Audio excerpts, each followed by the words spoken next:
بسم اللہ الرحمن الرحیم۔ جب میں نے BSc میں داخلہ لیا تو ہماری کلاس میں صرف 3 لڑکے اور 12 لڑکیاں تھیں۔ سبھی کی آپس میں اچھی سلام دعا تھی۔ مبشر میرا کلاس فیلو تھا۔ وہ بہت خوبصورت اور شریف لڑکا تھا۔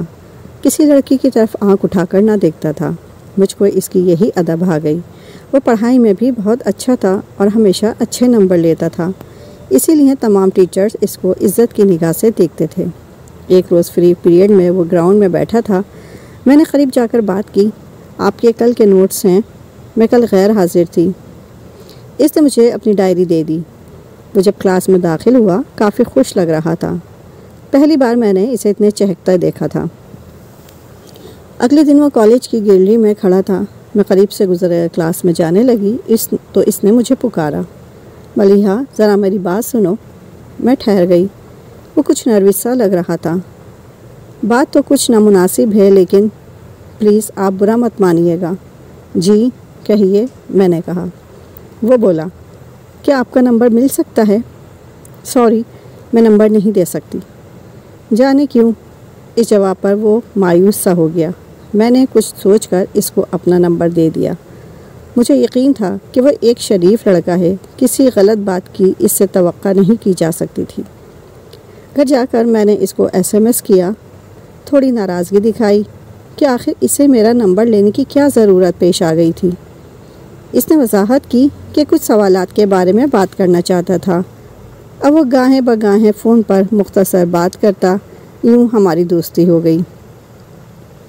ابھی ہماری دوستی کو 1 ہفتہ گزرا تھا کہ اس نے کالج چھوڑ دیا اور ساہیوال چلا گیا، لیکن ہمارے درمیان SMS کا تبادلہ اور فون پر مختصر بات چیت کا سلسلہ جاری رہا۔ وہ بہت اچھی گفتگو کرتا تھا، جی چاہتا اس کی باتیں سنتی رہوں۔ ایک دن میں اپنی فیملی کے ہمراہ ایک ہوٹل میں کھانا کھانے گئی تو وہ مجھے وہاں نظر آ گیا۔ ایک خوبصورت لڑکی کے ساتھ بیٹھا ہوا تھا اور خوشگوار موڈ میں ہنس ہنس کر اس سے باتیں کر رہا تھا۔ میں نے SMS کیا، کہاں ہو؟ اس نے سچ بتا دیا کہ میں ایک ہوٹل میں اپنی کزن کے ساتھ بیٹھا ہوں۔ ابھی تک تو اس نے مجھے نہیں دیکھا تھا۔ مجھے اس لڑکی سے بہت جیلسی ہوئی کہ یہ کیوں یہاں مبشر کے ساتھ ہے۔ اس دن کے بعد سے میں اس کے ساتھ اکھڑے اکھڑے انداز سے بات کرنے لگی۔ وہ کچھ پریشان سا رہنے لگا تھا، لیکن مجھ سے ناراضگی کی وجہ نہیں پوچھی۔ میں اسی انتظار میں تھی کہ وہ پوچھے تو سوال کروں کہ کون تھی وہ جس کے ساتھ تم ہوٹل میں بیٹھے تھے اور کیوں۔ جب اس نے ایک بار بھی نہ پوچھا کہ تم کیوں روٹھی روٹھی ہو، تب یقین ہو گیا کہ اس کا چکر اسی لڑکی سے ہے۔ تبھی مایوسی کے عالم میں فون پر جھگڑ پڑی۔ اس نے کچھ کہنا چاہا تو ایک نہ سنی اور کہہ دیا کہ جس کے ساتھ ہو اسی کے ساتھ رہو اور اب کبھی مجھ سے رابطہ نہ کرنا۔ اس نے کئی بار مجھے فون کیے، نہ جانے مجھے کیا ہو گیا تھا، ہر بار بغیر سنے بند کر دیتی تھی۔ مجھے یہ بات سوچ سوچ کر غصہ آتا تھا کہ وہ کسی اور کے ساتھ ہے، لہٰذا ناتا میں نے ہی توڑا۔ وہ ساہیوال سے واپس آ گیا، دوبارہ کالج میں داخلہ لے لیا، مگر اب وہ پہلے والا مبشر نہ تھا، بہت بدل گیا تھا۔ کالج میں الگ تھلگ سب سے بیزار اور اکھڑا اکھڑا رہتا، مسکرانا تو کجا کسی سے بات تک نہ کرتا۔ انہی دنوں امتحان میں اس کے فرسٹ پوزیشن آئی تو ہماری کلاس کی چند طالبات نے اس سے ٹیوشن لینے کی استدعا کی تو وہ ان کو فارغ وقت میں پڑھانے لگا۔ ان لڑکیوں میں سے ایک کے ساتھ اس کی اچھی خاصی دوستی ہو گئی، جس سے مجھ کو جیلسی ہونے لگی۔ جب وہ اس لڑکی کی خدیجہ سے بات کرتا، مجھ پر قیامت گزر جاتی، کسی پل چین نہ آتا۔ میں نے پھر سے اسے SMS کرنے شروع کر دیے، فون پر بھی رابطہ کیا، لیکن مبشر نے مجھ سے ٹھیک طرح بات نہ کی تو مجھے یقین ہو گیا کہ اس نے کسی اور سے دل لگا رکھا ہے۔ انہی دنوں میں بجھی بجھی رہنے لگی، پڑھائی میں بھی دل نہ لگتا تھا۔ وقت بھاری قدموں سے مجھ کو رونتا جاتا تھا، دن کاٹے نہیں کٹتے تھے، پڑھائی میں بھی من نہ لگتا۔ ایک روز میری دوست نازش نے بتایا کہ مبشر کی کزن ہماری ٹیچر سے ملنے آئی ہے۔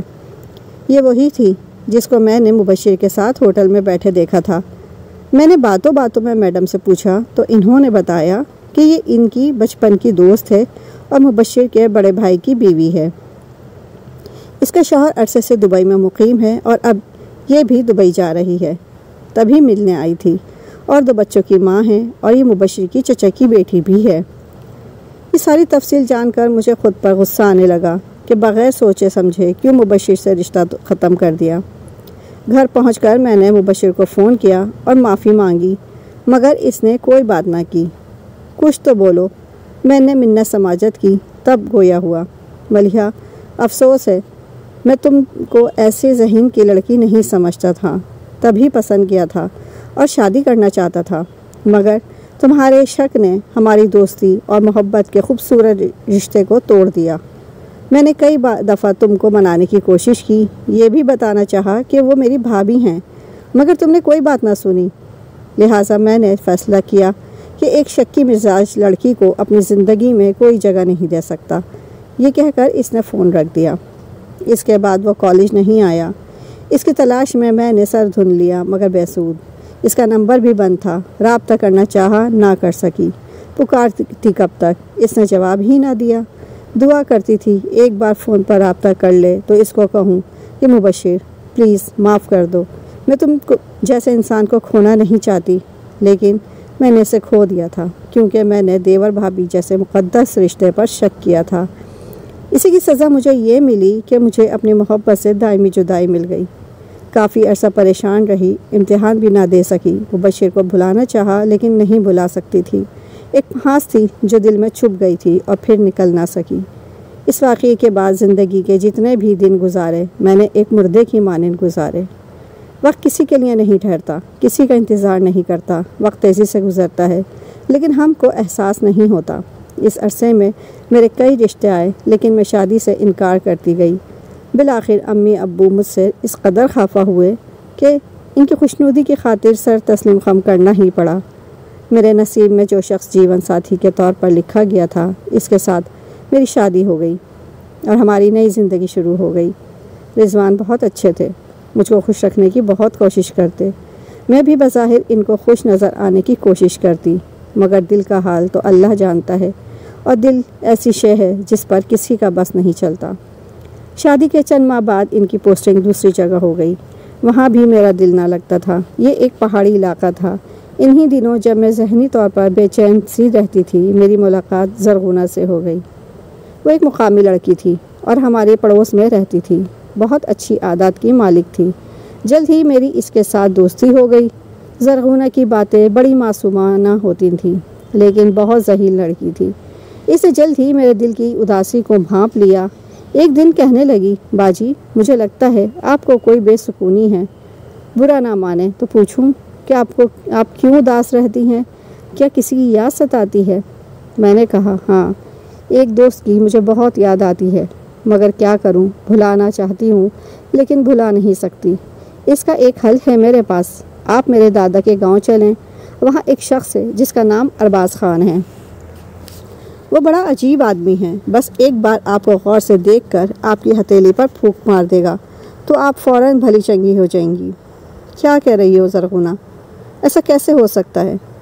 کیا وہ کوئی پیر فقیر ہے یا کوئی بزرگ ہے؟ یہ میں نہیں جانتی، لیکن اس کا حال آپ سنیں گی تو حیرت کریں گی۔ تبھی زرغونہ نے اس کے بارے میں یوں بتایا، باجی یوں تو قدرت کے رنگ رنگ مخلوق ہی اس دھرتی کا حسن ہے، مگر جملہ مخلوق کا ایک بہت انوکھا رنگ ہمارے گاؤں میں کب وارد ہوا، اس بارے میں میری معلومات نہ ہونے کے برابر ہیں، لیکن یہ شخص ارباز خان وہاں کے لوگوں کا مرکز نگاہ ہے۔ شروع میں یہ گاؤں کے بازار میں دکانداروں اور علاقے کے لوگوں کا بوجھ اجرت پر اٹھانے کا کام کرتا تھا۔ اسی اجرت پر اس کی گزر بسر ہوتی تھی۔ اس نے شادی نہیں کی تھی، مزدوری کے پیسے وہ بہت کفایت سے خرچ کیا کرتا تھا۔ ارباز خان کو سوائے عید کے کبھی اچھے لباس میں نہیں دیکھا گیا۔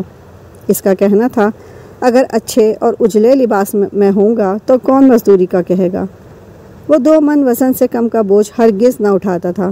اس کا اصول تھا، وہ طے شدہ مزدوری سے زائد ہرگز نہ لیتا تھا، اور اگر کوئی اپنی خوشی سے اسے مزدوری سے زائد رقم دے دیتا تو اسی لمحے رقم واپس لوٹا دیتا اور اصرار کے باوجود قبول نہ کرتا۔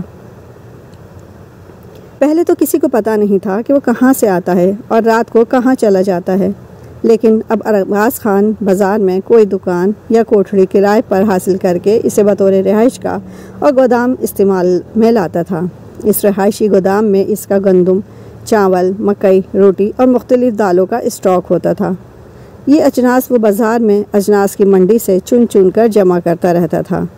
ارباز کو بڑے گوشت سے نفرت تھی، جسے زندگی بھر اس نے ہاتھ نہیں لگایا۔ البتہ چھوٹا گوشت وہ اس طور استعمال کرتا کہ مطلوبہ مقدار میں گوشت خرید کر اسے کچی حالت میں کھا جاتا۔ کسی نے اسے کھانا پکاتے کبھی نہیں دیکھا، اور نہ ہی اس کی گودام نما رہائش گاہ میں ایسی سہولت کا ہونا ممکن تھا۔ اس کے باوجود حیرت کی بات یہ ہے کہ کبھی کسی نے اسے بیمار ہوتے نہیں دیکھا، بلکہ اگر کوئی بیمار ہو تو وہ اس کی ہتھیلی پر پھونک مار دیتا ہے، جس سے مریض جلد ہی اچھا ہو جاتا ہے۔ اس وجہ سے اب اس کی کرامت کی دھوم دور دور تک ہے۔ لوگ اکثر جاتے ہیں اور اس کے سامنے ہاتھ پھیلا دیتے ہیں تو وہ سائل کی ہتھیلی پر پھونک مار دیتا ہے اور مریض اچھا ہو جاتا ہے۔ زرغونہ ایک معقول لڑکی لگتی تھی، مگر جب اس نے یہ کہانی سنائی تو مجھے لگا کہ وہ کوئی افسانہ گھڑ کر مجھے سنا رہی ہے۔ تبھی میں نے سوال کیا، زرغونہ، یہ باتیں تم کو کس نے بتائیں اس عجیب و غریب شخص کے بارے میں؟ کہنے لگی، جب بھی ہمارے گاؤں سے کوئی رشتہ دار آتا ہے تو ہمیں ارباز خان کی باتیں سناتا ہے۔ میں نے کہا، خیر، میں تمہارے دادا کے گاؤں جانے سے تو رہی، اور نہ ہی میں ایسے عجیب و غریب انسان سے ملنا چاہوں گی۔ میں نے زرغونہ کو ٹکا سا جواب دے دیا، کیونکہ یہ باتیں سن کر مجھ کو وحشت سی ہونے لگی تھی۔ چند ہفتے گزرے، زرغونہ میرے پاس آئی، کہنے لگی، افسوس ہے باجی، آپ ہمارے ساتھ گاؤں نہیں گئیں۔ اب ارباز خان اس جہاں سے گزر گیا ہے۔ افسوس ہے زرغونہ، اس عجیب انسان سے دنیا خالی ہو گئی ہے، لیکن انتقال کیسے ہوا ہے ذرا بتاؤ تو۔ کہنے لگی، باجی یقین کریں کبھی کسی نے ارباز خان کو بیمار ہوتے نہیں دیکھا سوائے آخری بار کے۔ موت کے بارے میں بھی اس کا نظریہ عجیب و غریب تھا۔ اس کا کہنا تھا کہ وہ کبھی مقامی ندی میں نہانے کے لیے نہیں جائے گا کہ پانی میں ڈوب کر مر جائے، نہ کبھی کسی درخت پر چڑھے گا کہ جہاں سے گر کر مرنے کا اندیشہ ہے، اور نہ کسی اونچی جگہ جائے گا جہاں سے گر کر مرنے کا خطرہ ہو۔ دیکھیے، اتنا طاقتور اور صحت مند آدمی پھر بھی فوت ہو گیا۔ سچ ہے کہ موت ایک بے حد طاقتور شے ہے۔ یہ جب زندگی پر غالب آنا چاہتی ہے تو اللہ تعالیٰ کے حکم سے غالب آ جاتی ہے۔ کیا تم نے اس کو دیکھا تھا زرغونہ؟ میں نے اس سے پوچھا۔ نہیں، لیکن ابو، بھائی اور امی اس سے ملے تھے جب وہ دادا کے گاؤں گئے تھے۔ چچا نے آ کر ابو کو بتایا تھا کہ ارباز خان اپنی جمع پونجی تاجروں کے پاس بطور امانت رکھا کرتا تھا، جبکہ چند لوگوں کا خیال ہے کہ وہ کچھ رقم زمین میں کسی خفیہ جگہ دبا دیتا تھا۔ وہ بتاتا تھا کہ پاکستان کے عالم وجود میں آنے کے بعد جب ہندو تاجر گاؤں کو چھوڑنا پڑا تو انہوں نے ارباز خان کو اس کی رقم لوٹا دینے کی پیشکش کی، جو اس نے یہ کہہ کر ٹھکرا دی کہ مصیبت کی اس گھڑی میں وہ ان سے یہ رقم ہرگز نہ لے گا، البتہ جب وہ دوبارہ واپس وطن لوٹیں تو اس وقت اس کی رقم لوٹا دیں، جس کی نوبت پھر کبھی نہیں آئی، مگر اسے یقین تھا کہ لوگ ایک بار پھر اپنے علاقے میں لوٹ کر آئیں گے۔ انتقال کے وقت اس کی عمر 70 سال سے اوپر تھی۔ جب وہ پہلی اور آخری بار مرض الموت میں مبتلا ہوا تو اس کو شدید علالت کے باعث گاؤں کے لوگ اسے گاڑی میں ڈال کر اس کے علاقے کی طرف، جہاں ارباز خان کے کچھ رشتہ دار اور عزیز و اقارب تھے، لے گئے، مگر وہ اپنے گاؤں زندہ نہیں پہنچا، بلکہ راستے میں ہی فوت ہو گیا۔ تبھی ان لوگوں نے جو اسے لے جا رہے تھے وہاں قبر کھود کر اس کی جسد خاکی کو دفن کر دیا اور واپس آ گئے۔ اگلی بار زرغونہ اپنی اماں کے ساتھ آئی تو اس نے پھر باتوں باتوں میں ارباز خان کا ذکر کیا۔ میں نے پوچھا، آخر وہ تھا کون اور کہاں سے آپ لوگوں کے گاؤں آیا تھا؟ زرغونہ کی اماں نے بتایا، وہ ہمارے گاؤں آبائی گاؤں سے چند میل دور واقع ایک پہاڑی علاقے سے آتا تھا۔ لوگ کہتے ہیں کہ وہ اس خوف سے ہجرت کرنے پر مجبور ہوا تھا کہ اس کے عزیز و اقارب اسے اس کی زمین کی خاطر موت کے گھاٹ اتار دیں گے، کیونکہ وہ اسے دیوانہ سمجھتے تھے۔ وہ اپنے علاقے کے قریب ہی تھا کہ اس نے دور سے اپنے گاؤں پر آخری نظر ڈالی اور جان آفرین کے سپرد کر دی۔ زمین کا وہ ٹکڑا جس کی خاطر اس نے سالہ سال بنباس کاٹا، اس کا مدفن بنا۔ اس عجیب و غریب داستان کو سن کر میرا ذہن پریشان رہنے لگا۔ رہ کر ارباز خان کا خیال آتا تھا کہ وہ کون تھا، کہاں سے تعلق تھا اور کیا کرامات تھی اس میں۔